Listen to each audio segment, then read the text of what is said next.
All right, finding fractions in simplest form today. We have a stained glass window, and this stained glass window has 20 panes in it. Those 20 panes are equal in size and shape. Out of 20 sections, 12 of them are yellow. So if we were to write that as a fraction, we would say 12 over 20 are yellow.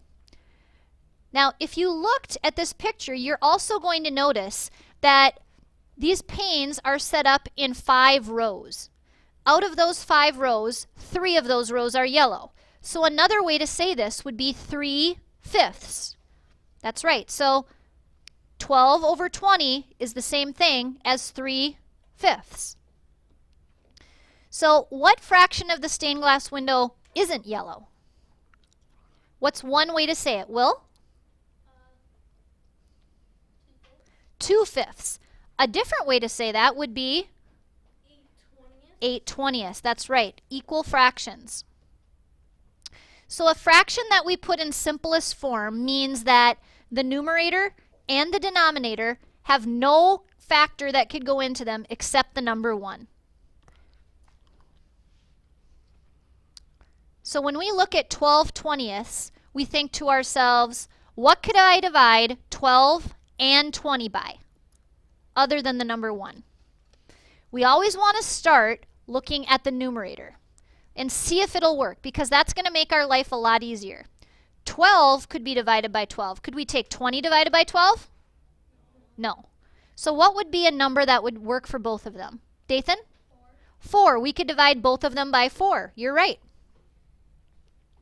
So to do that, we could list all our fractions, or we could just do what we do on the top, we also do on the bottom. And that would give us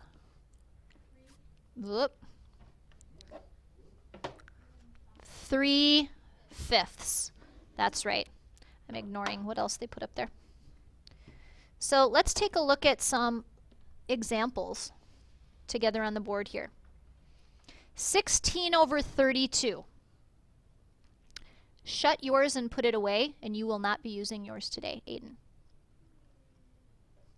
Darius. Oh my goodness. Well, first of all, can you tell me what's the number you're going to divide both the top and the bottom by? He's going to divide both of them by 16. He listened to me and he tried the largest number of the two first to see if it would work, and it did. Now, how many of you would have never guessed or never chosen 16? How many of you would have chosen something different? Cole, what would have you chosen? 4? Okay, so let me show you something. We're going to go with what Cole said. We're going to divide them both by 4. We would get 4/8, right? Aiden, I need your eyes up here. But that's still not in simplest form, because what could we divide 4 and 8 by? Sure, we could do that. Now we get 2/4. Uh-oh, we're still not done. Divided by 2 again, and finally we have 1/2. Now, you did it once, twice, you did 3 problems. 3. And you didn't need to. If you would have done what Darius said and started with the biggest number possible, we could have divided both of these by 16, and we would have had 1/2. Done. Piece of cake. So today, if you choose to do what Cole did, it's okay. It just will take you a little bit longer. And because it's called simplest form, don't we want it to be as simple as possible? Yes. Of course. Let's move on to my next example. 10/14.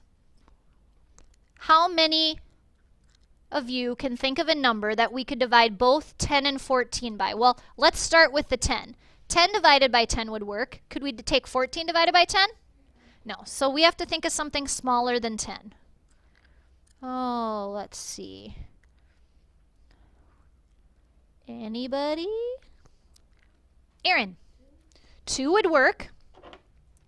Let's divide the top and the bottom by 2. And what would we get, Aaron? 5/7. Simplest form. We're done. Piece of cake? That's right.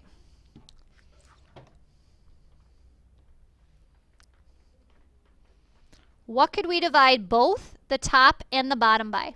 Emma. 11. Good work. What would our new fraction be? Sarah? 3/7. Brendan, can I keep your eyes up here, please? 3/7. We're done. Let me give you a quick reminder.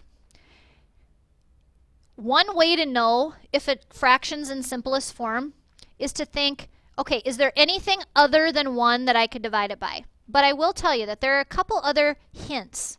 Anytime a fraction has a 1 as its numerator, like 1/2, 1/3, 1/9, 1/20, anything that has a 1 is in simplest form. There's no way you can make it simpler. Another hint. Anytime your fraction, your numerator and your denominator are just 1 apart from each other, it can't go any lower. 7/8, 10/11, 19/20. Those are all in simplest form. We can't go any lower than that.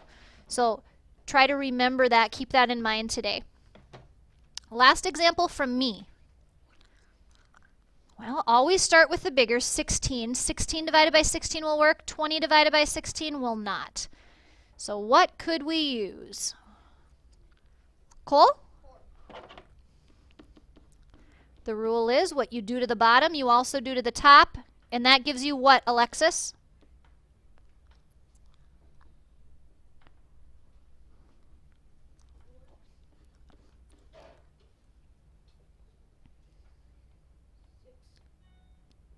Yep, 4/5. Hey, they're 1 apart.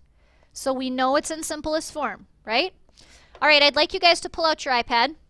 And I would like you to write the first fraction that I have as my example on the board. Take your time. Choose a number you can divide both the top and the bottom by to find an equal fraction.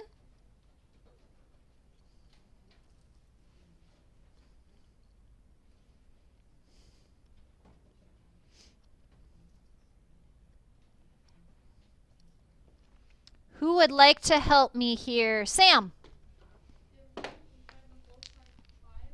Sounds good to me. And what did you get for a final answer? 3/4. Hey, here's an answer where the numerator and the denominator are only 1 apart. So we know that's it. Put your thumb in the air if you got 3/4. All right. Next one, little tougher.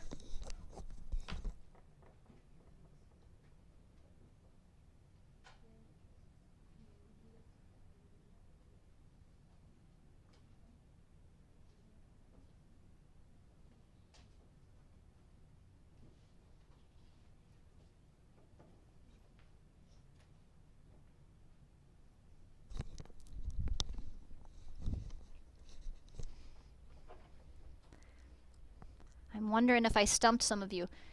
Darius, can you tell me what you decided to divide both of these by? Oh. Did anybody pick a different number than 12? I'm just curious. Emma, can you tell us what you did? 6. Okay. So I'm going to do it both ways.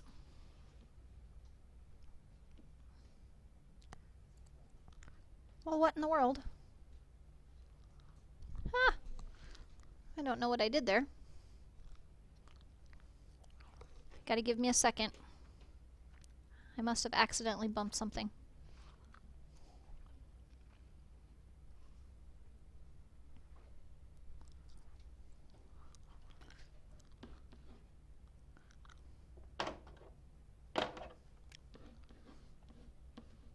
Was that it? Yeah. Right? Okay, so Emma said she divided them both by 6. So you got 2/8. Was that your final answer? No. No. Then you divided them both by 2. And then you got 1/4. Well, that looks good. It has a 1 in it, so we know it's going to work. Now, Darius did the same problem, but he divided both of his by 12, the biggest number possible. When he did that, he got 1/4 right off the bat. Emma actually did the problem correctly, but she did twice the work. Okay? So if it helps you to do it this way and do twice the work, that's okay. That's completely okay. Next problem.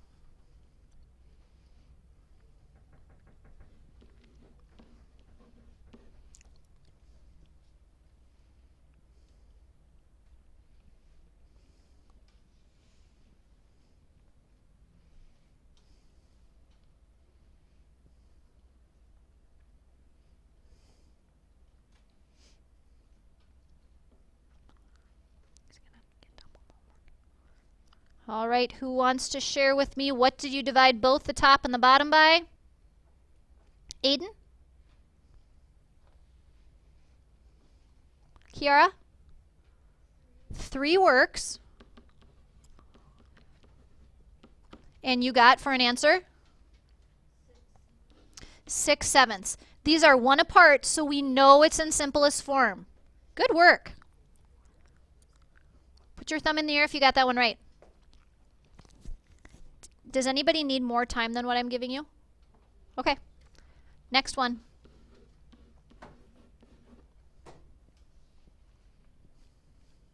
Alan, I'm not giving you more time because you are choosing to do nothing but stare at the wall.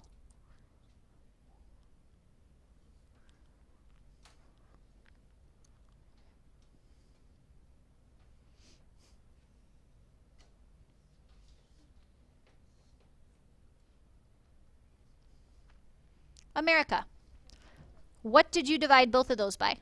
10. She looked at them. She started with the top number. It'll work. So you got 1/1/8. And because it has a 1 in it, we know it's simple. Fantabulous. Let's see. I'm going to pick a harder one.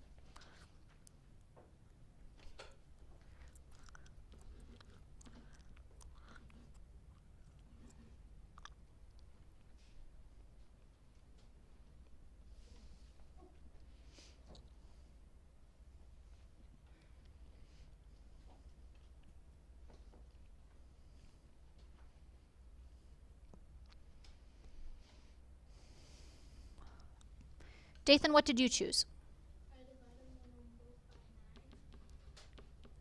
And came up with 1/8. It has a 1 in it. We know it's simple. You guys are doing really well. Okay. My next one. 35/45.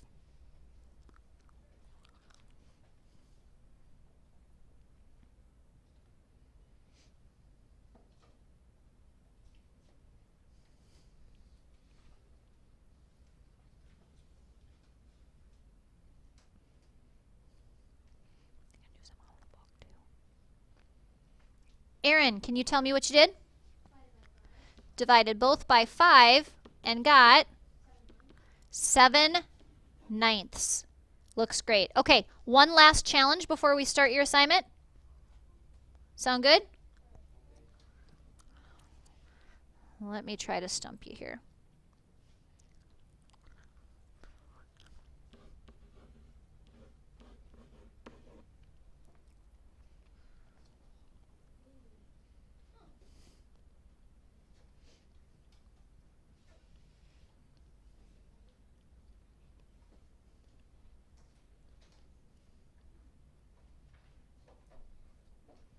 Oh yeah, I stumped you. I can tell.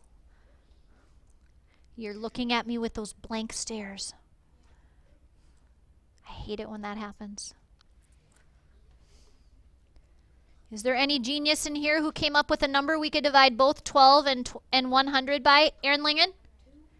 2 would work, sure. Sure. Was there something other than 2? There was, but let's just go with this. Now we have 6/50. Is that it? It's not it. What did you do next, Aaron?